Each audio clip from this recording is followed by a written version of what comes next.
Cancer diagnosis can feel isolating, overwhelming, and life-altering.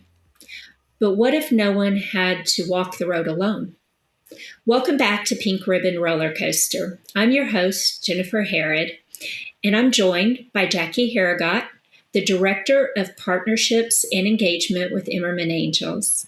Today we're talking about the power of one-on-one peer support. Thank you so much for joining us today, Jackie. It's an honor. Thank you for having me. Appreciate it. Definitely. For those out there that aren't aware of what Emmerman Angels does, can you briefly share with us a little bit about what you do? Sure, yeah. So in short, it is a magical connection to someone who really understands what you're going through because they've been there, done that.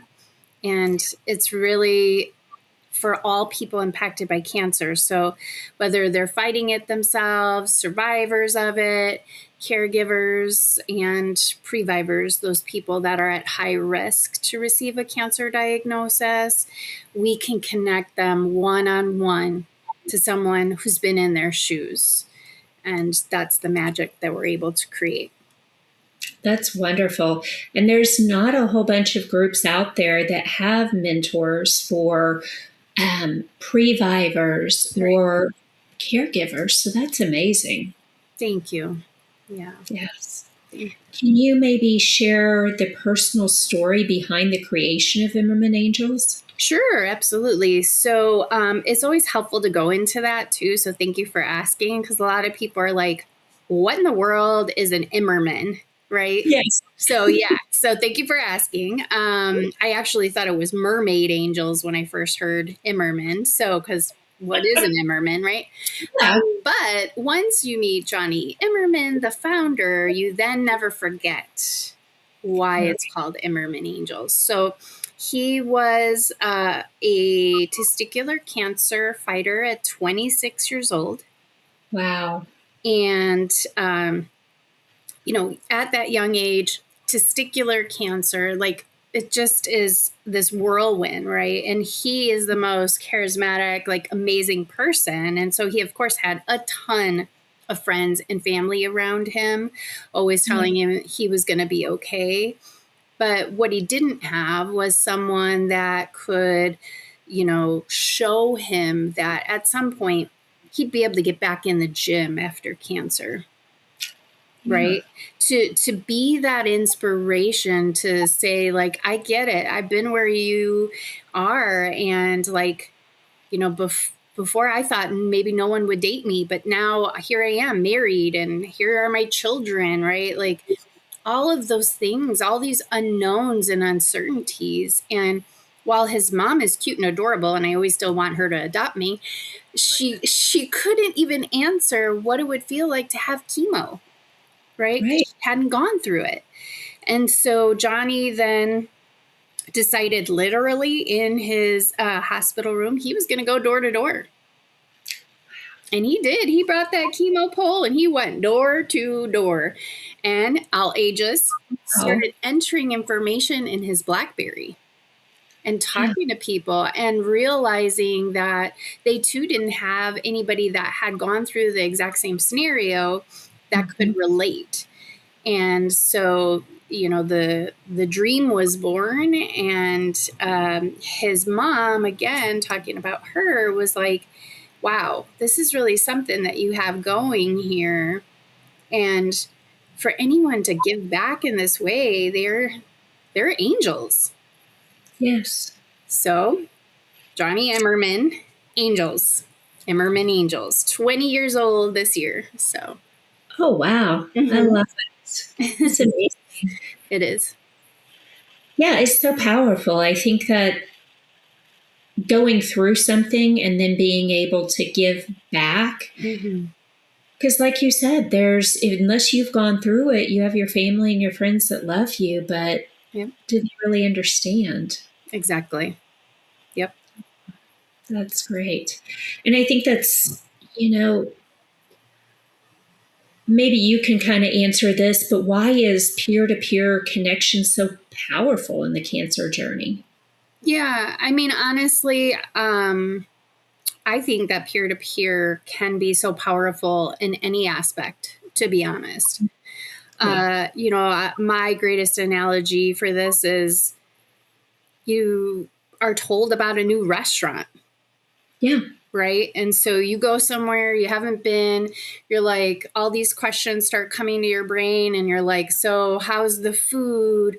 What do you order? What do you wear? How's the service? How do you get there? Where do you park? And this is about a restaurant, right? Yeah. So you want to talk to somebody who's been there, because otherwise it's like, oh, sure, order this meal, get this dessert. The service is great. No, it's not expensive. This is how you get there. This is where you park. This is what you wear. And you're like, oh, awesome. When's the last time you were there? And they're like, never. Mm-hmm. The information is just not as valuable, right? And while you appreciate the sentiments of trying to support, unless they've been to that restaurant, that Yeah. information is not going to necessarily hold so true and so valuable as it would as if they had been there.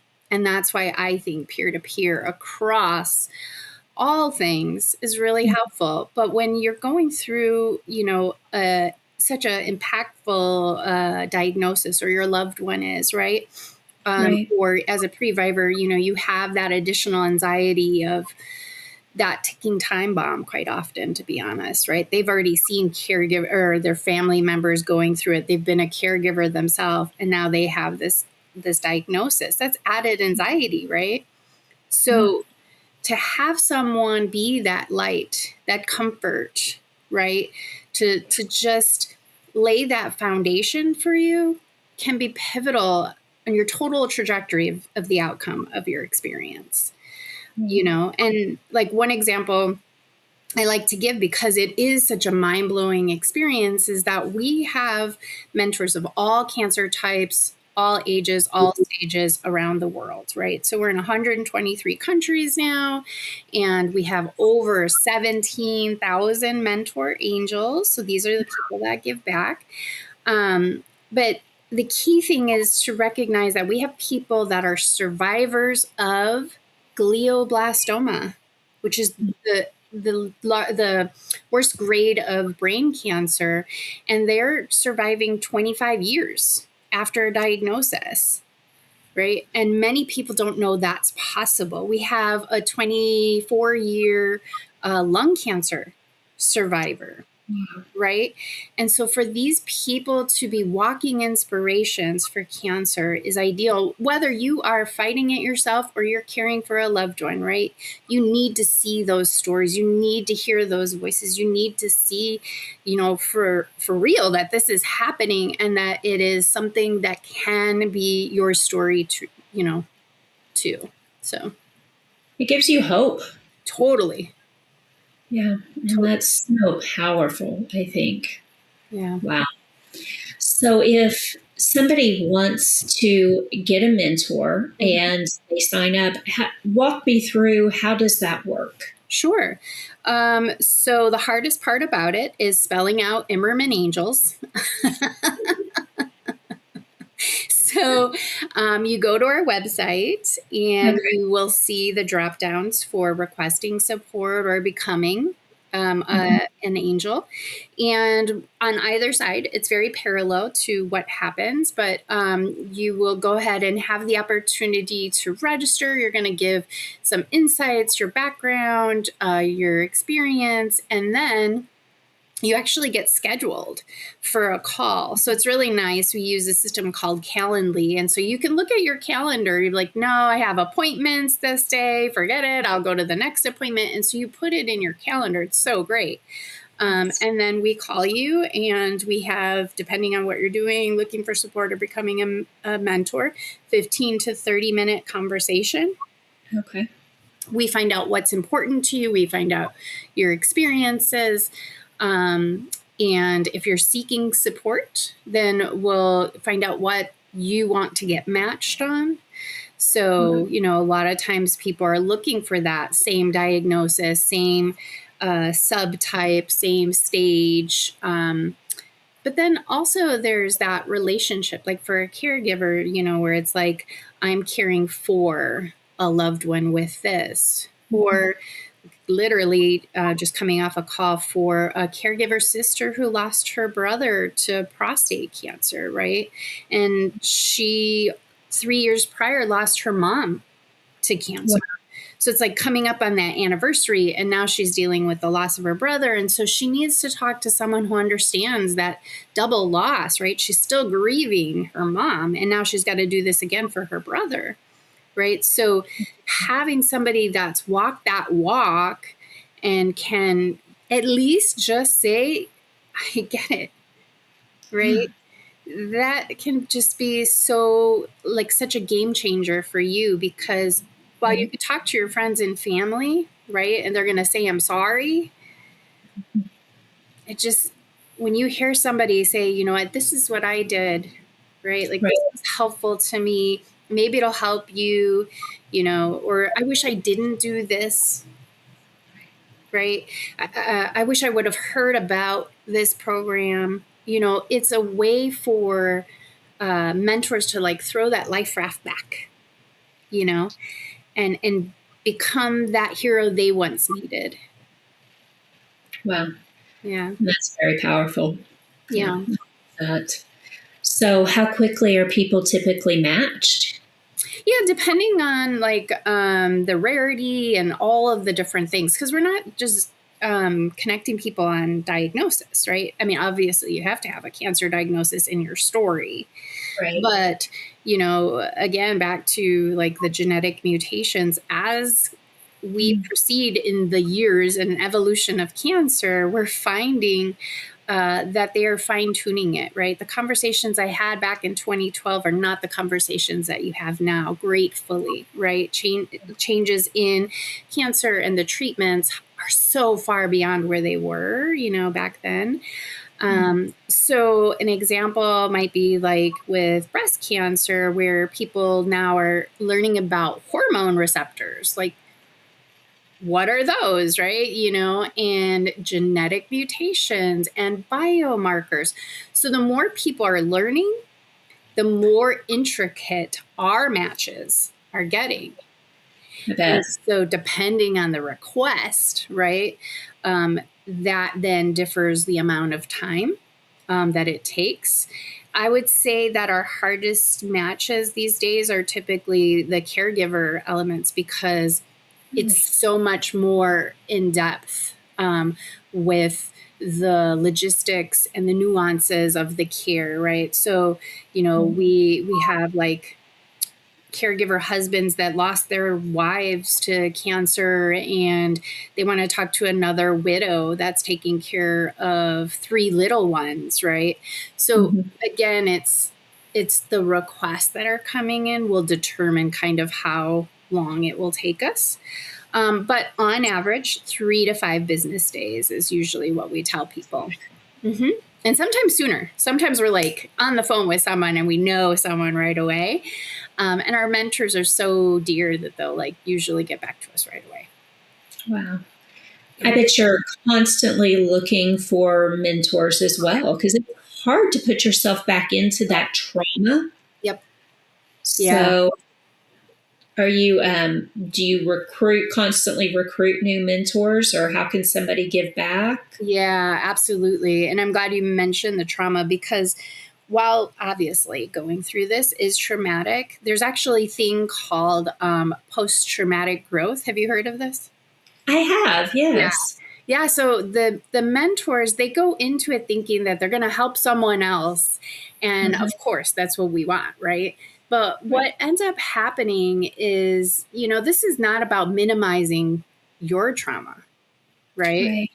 But it's really about learning how to integrate it in your story, right? And so it's finding the strength of the aftermath, right? And growing from that and learning and realizing what a rock star you are after going through all of that. And here you are to talk about it and again, support someone else, right? So recruiting sometimes is challenging, because people are like, I don't have time for that. Like, I can't be tethered to the phone. And, you know, that I always like to tell people, it's like, it's not like that. You know, we are so in the weeds of our matches that it's not like you are stuck to the phone every single day. We only contact you when we have a perfect match. And when we have a perfect match, we reach out to you. We say, hey, this is what we want to match you on, ABC.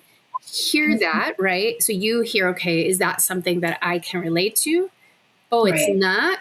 Okay, well then, you know, let's go ahead and get them matched to someone else. Or, oh, it is? Okay, and you're available? Like, we always ask about what we want to match on and if they're available. Right. So they have the opportunity to opt in and opt out. Okay. That's nice. So you're not just going to be calling them every day saying, I've got someone new. Absolutely not. No. No. In fact, I just talked to someone. She's like, I've been in the system a while. How come you guys haven't contacted me? I'm like, what's your email address? Changed. Okay, that would be why, you know, so it's always good to check in with us too. So That's good. What emotional challenges does somebody that's newly diagnosed? What do you think they normally face? I'm sure you've heard that. Yeah.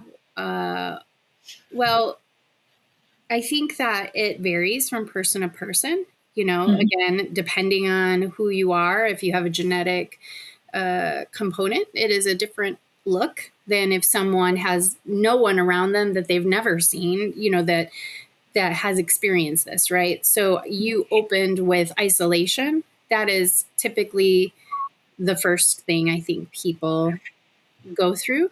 They feel like no one understands what they're going through. Where do I start? What, like, and also don't forget, like, I know this well, is like muffled ears. You Yeah. know, it's so overwhelming that it's overwhelmed. You Yeah. know, that's the emotion I think that comes right away is overwhelm, shock, Hmm. isolation. Where do I begin? What's going to happen? Very Depending true. on if you are single or family, you know, what's going to happen with my family? How am I going to provide all of these things, right? So it's very individualized to that person. But again, because our network is so vast in its volume now, thankfully, Yeah. you know, we can really try to parallel someone up with those emotions too. Wow. So, like, That's amazing. we've had, you know, dads that are like, I don't know how to tell my son, right? So, Hmm. or moms, I don't know how to tell my daughters, right? That's the first thing they think of is their kiddos, and that makes sense. So it's that emotional perspective that we're always looking for to make sure that they have that empathy and that support based off of that, because the doctors, they're going to tell them the medical stuff, but Yeah. we fill that empathy knowledge gap like no other. Mm. That's what we do. That's our role. And that's so important because I think doctors only have so much time. You're so limited on how much time you can spend with your patients. Yeah. And, they may want to spend more time with them, but they just can't. And mentors are so important to fill that gap, like you said. Yeah, that's So true. that's amazing. If someone listening today was maybe just diagnosed, do you have any advice or what would you say to them? Mm-hmm. Yeah, I think don't be afraid to ask for help. Good. You don't have to go through this alone. And in fact, I think people underestimate what it does for others to help you when you're Right. going through that. A lot of times people say, I don't want to burden someone else. But Right. part of the hardest part of being a caregiver is that lack of control. Mm. You know, everything is outside of you, right? So what can I control? And when I say that from much experience, I say that in a way of like, what can I do for my loved one, my friend, right now that's going to help them. And then again, you don't realize until you do it. It's like, okay, that actually helped me a little bit too. So, Yeah. so someone diagnosed, having someone, take their dog out. Like, I mean, the littlest things can really help you and help others. And I know that's not your job when you're diagnosed, but to have, to worry about others. But if you have someone there that's able to set that stuff up, that is a great way to get everybody involved that is there to love you. Yeah. I think everybody really, like, they want to, your loved ones and friends want to help. That's right. But they just don't know how. And so I think that's great to give them some jobs. Exactly. Exactly. And it's a way to involve them. It's a way to relieve some of your stress. It really does. It takes a team. And, that can really change to how you are processing all of this, to have that support around you. Yeah. It's, I think that was so important for me, just having with Project 31 and having my support group that I went to my meetings was so helpful, because I did have my husband, I had my family, but I think as a mother, I didn't really want to burden them with. There it is, that word, that burden word. I know. So true. Yeah. Yeah. But I bet if you asked your husband probably now, like, I'm sure he would have a different concept of what burden meant to him. Right? You, of course, were not a burden. Right. They just want to be there and love you, but I think they don't know how. Right. Yeah. Right. Yeah, that's the key. What do I say? See, and if you would have had a caregiver husband. Yeah. Exactly. I think you're picking up what I'm throwing down here. So it's so important. So important for ladies to have, and men as well. Yeah. So yeah, I think that's very important. I love what you're doing, and I think it's so needed and so important to the community. So thank you. It's an honor. Yeah, that's amazing. Thank you so much for joining us today, Jackie, and for sharing about Emmerman Angels with us and just the amazing, amazing work that you're doing.